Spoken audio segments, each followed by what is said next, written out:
ये मैंने पहले भी कहा था कि सर 2023 में काफ़ी सारे पेपर होने वाले हैं। मैंने उस दिन भी आपको पीपीटी में दिखाया था कि आपके सामने कई सारे अपॉर्चुनिटी हैं, पर्टिकुलरली सीजीएल है, उसके बाद आपका सीएचएसएल है, और सीएचएसएल के तो मेरे भाई दो दो पेपर होने वाले हैं, ठीक है। उसके बाद आपका एमटीएस है, इस एमटीएस के भी आपके दो दो पेपर होने वाले हैं। उसके बाद फेज़ 11 है आपका, ठीक है। फिर उसके बाद आपका सीपीयू का पेपर है, आपका भी जीडी का भी पेपर है। तो कई सारे पेपर बैक टू बैक होने वाले हैं, इनके प्री हैं तो इनके मेंस भी हैं। यानी हम अगर बात करते हैं औसतन हर किसी की वैकेंसी की, इसके पास भी कुछ है, इसके पास भी कुछ है, इसके पास भी कुछ है, तो इस बार अगर कोई बच्चा वाकई में डेडिकेटेड है, जिसने पिछले 2-3 सालों में अपने आप को बनाया है, भुनाया है, मेहनत की है, उसके अंदर एक आग है आगे बढ़ने की, तो इनमें से कोई ना कोई, यूँ समझ लो कि एक जाल फेंकेगा तो कोई ना कोई मछली फंसी जाएगी, वो वाली बात है, ठीक है। तो आपको क्या काम करना है? काम नंबर 1 तो आपको मेरे भाई ये करना है कि आपको फॉर्म सबके भरने हैं, फॉर्म नहीं छोड़ना किसी भी सिचुएशन में। अगर आपका एज है, अगर आपकी क्वालिफिकेशन है, तो फॉर्म आपको भरना ही भरना है, बैक टू बैक जितने पेपर होंगे उनके। दूसरी बात, क्या सिर्फ फॉर्म ही भरने से काम हो जाएगा, नौकरी मिल जाएगी? बताओ। फॉर्म भर दिए, हो गया सिलेक्शन हमारा? लीजिए सर, आप बोले थे फॉर्म भरने को, तो फॉर्म भर दिया, हमारा हो जाएगा सिलेक्शन? सर नहीं होगा यार। फॉर्म भरने से सिलेक्शन होता तो हर किसी का हो जाता, फिर आप ही का क्यों होता बताइए? समझ रहे हैं मेरी बातों को? तो अब यहाँ पर हम क्या करेंगे, तो फॉर्म भरने से नहीं होगा, यहाँ पर अपनी एक बहुत ही ज़बरदस्त स्ट्रैटेजी बना के चलनी है, और आज से ही चलनी है। जैसे मैं अगर आपकी जगह होता ना, तो मैं ऑनेस्टली बताता हूँ मैं अपनी स्ट्रैटेजी कैसे रखता है यहाँ पे।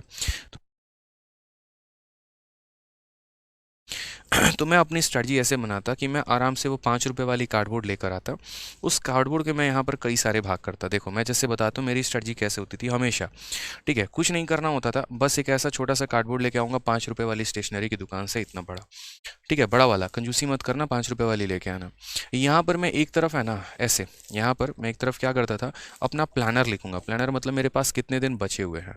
जैसे मानो मैंने 1 मंथ का शेड्यूल बनाया है, या 2 मंथ का शेड्यूल बनाया है, या 3 मंथ का बनाया है, तो यहाँ पर दिन लिखे होते थे 1, 2, 3, 4। हो सकता है बहुतों को बेफिजूल लगे, हो सकता है बहुतों को इंटरेस्टिंग लगे, क्योंकि तरीके बदलते रहा करो, उससे मोटिवेशन मिलती है, थोड़ा अच्छा लगता है, ठीक है। ऐसे कर करके मानो मैंने 45 डेज के शेड्यूल बनाए, तो 45 दिन तक मैंने यहाँ कर दिया, ठीक है। उसके बाद मैंने यहाँ टारगेट बनाया कि इन 45 दिनों में मुझे क्या करना है। तो इन 45 दिनों में जैसे मानो मैथ्स है, तो मैथ्स का मुझे यहाँ पर चैप्टर है प्रॉफिट परसेंटेज हो गया, फिर यहाँ पर प्रॉफिट एंड लॉस हो गया, फिर यहाँ जैसे मानो टाइम एंड वर्क हो गया, फिर मानो SICI हो गया। ऐसे करके मैंने 4 चैप्टर यहाँ लिख दिए हैं। एक एडवांस का भी बीच में लगा दो, ताकि अरिथमेटिक एडवांस साथ में चलते रहे, ठीक है। यहाँ पे कोई दिक्कत की बात है?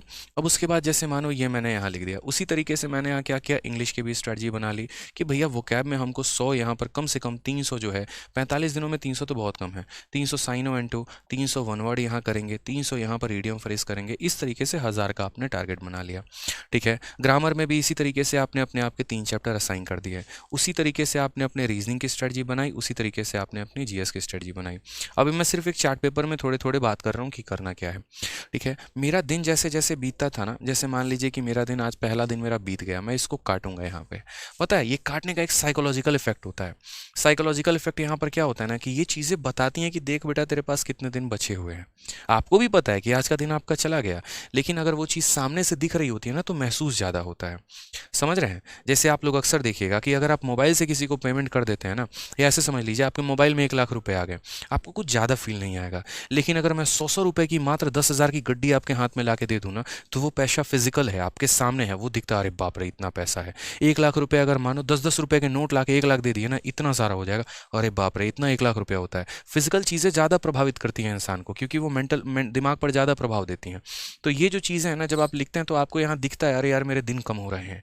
ये मेंस वाले बच्चे को भी करनी चाहिए, प्री वाले बच्चे को भी। और फिर उसके बाद तब यहाँ कट लगाया करो, परसेंटेज खत्म तो परसेंटेज पे कट लगा दिया, प्रॉफिट लॉस। इससे पता है क्या होता है, इससे एक और चीज़ का सबसे बड़ा जो फायदा होता है ना, वो मेरे भाई, इसके जो बेनिफिट्स होते हैं वो यहाँ पर ये होते हैं कि आप अपने आप का आकलन कर पाते हैं, आप बहुत अच्छे तरीके से सेल्फ एनालाइज कर पाते हैं। इससे क्या होता है, हो सकता है आपका एक टारगेट आपका फेल हो जाए, लेकिन दूसरा टारगेट बनने में काफ़ी सहायता मिलती है। आपको पता चल जाता है कि यार 45 दिनों में मेरी औकात कितनी है, मैं कितने मैथ में चैप्टर लगा सकता हूँ, कितने इंग्लिश में कवर अप कर सकता हूँ, कितने रीजनिंग में। क्योंकि आज भी तो आप देखो ना यार, 1.5 साल हो गया तैयारी करते, 1 साल हो गया तैयारी करते, 1000 वोकैबलरी आपको याद नहीं है। तो कम से कम ये तो बताएगा कि तुमने 45 दिनों में क्या कमाया है। जितने आपके यहाँ पर चार्ट में कट लगे होंगे, समझ लीजिए मेहनत आपने उतनी ही की है, और कट नहीं लगा है तो मतलब आपने नहीं की है। तो सबसे बड़ा आकलन यही है। क्यों जाते हो किसी और की वीडियो देखने स्ट्रेटजी की, क्यों जाते हो कुछ और करने? सिंपल यहीं से फोकस मारो ना यार, अपना एनालिसिस करो ना, ठीक है, तो इस तरीके से जो है आप काम कर सकते हैं अपना शेड्यूल बना के। ठीक है, साथ में यहाँ पर जो है कुछ नोट भी लिख सकते हैं। नोट यहाँ पर क्या लिख सकते हैं, अपनी चीज़ों के बारे में। जैसे मानिए आपने पढ़ाई की, आपको लगा यार ये जो वाला जो पॉइंट है ना और कवर अप कर लेना चाहिए, जैसे फॉर्मूला बुक है वो भी थोड़ा सा देख लिया। जैसे मानो हो सकता है कोई मॉक टेस्ट दिया, कुछ अच्छा क्वेश्चन लगा, तो उसके लिए एक स्पेशल डायरी बना ली, उस डायरी का यहाँ मेंशन कर दिया। तो ये ऐसे बहुत रामबान तरीके से इस तरीके से चीज़ें साबित होती हैं। मैंने हर बार मतलब हर 2-2 महीने पे मेरा चार्ट टेबल जो है वो बदलता रहता था। ठीक है, मैं कभी फुर्सत में फ़ोटो दिखाऊंगा आपको यहाँ पे। ठीक है, तो इससे हमारा बहुत ज़्यादा बेनिफिट होता है, इस पर काम करो आप। क्योंकि देखो आपकी गलतियाँ आपको पता है, आपकी अच्छाइयाँ आपको पता है। ठीक है, आज के समय में ऐसा ज़माना नहीं है कि हर अर्जुन के पीछे कोई द्रोणाचार्य खड़ा है। मेरे लिए यहाँ पर लाखों अर्जुन है, उनके लिए द्रोणाचार्य मैं ही हूँ। ठीक है, तो यहाँ पर सब पर एक एक चीज़ नज़र नहीं रखी जा सकती है, लेकिन हाँ जो मैं यहाँ पर बातें बताऊँगा अगर उसको हमारे अर्जुन लोगों ने फॉलो कर लिया तो यूँ समझ लीजिए कि जो नौकरी है वो सीधा से मछली की आँख ही है और निशाना वहीं पर रखना है आपको। ठीक है, तो इस तरीके से मेहनत करते रहो अच्छे से, कुछ भी इम्पॉसिबल नहीं है।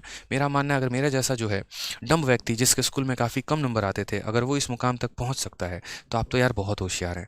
ठीक है, क्योंकि आपके साथ मैं हूँ शुरू से।